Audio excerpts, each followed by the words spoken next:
hoop tutorial. Today I am showing you a type of coin flip that I came up with. I'm going to call it the Over-Under Coinflip, and it looks like this.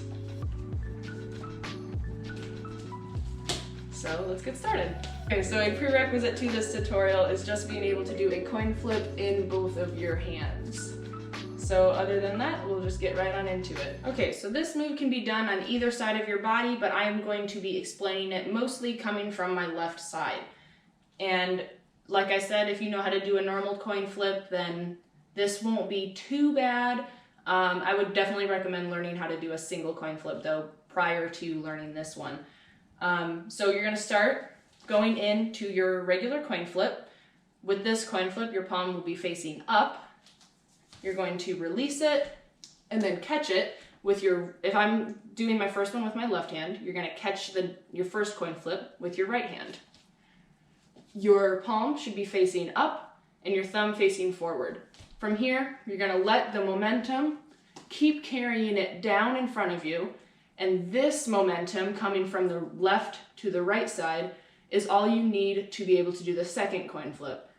And the second one, you'll be releasing it with your palm facing the ground. So that's why I'm calling it kind of like over-under coin flip, for lack of a better word, creativity, whatever.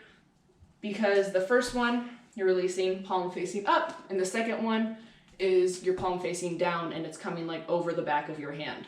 So again, first coin flip, catching palm up, and then you're going to swing it down, and when it gets to like right here, right there on the right side of your body, that's when you are going to let the momentum take it as you let go of the hoop so that it will meet the back of your neck as the contact point, hopefully, and then it will do that second coin flip around your head, and then you can catch it in a cradle, go into like an escalator or something like that.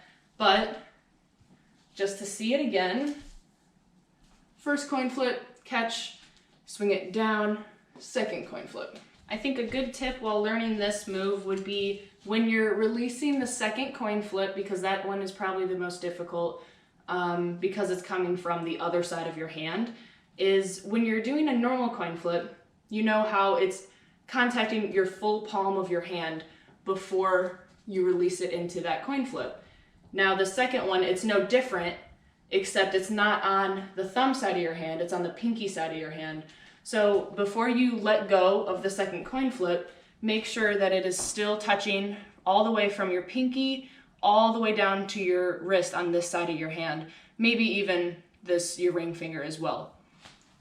So that ensures that it will be released in an even plane, so it's actually being released on the horizontal plane and rather than, I don't know, at a diagonal plane, because if it's not horizontal, then it won't contact your neck appropriately so that it won't do the coin flip.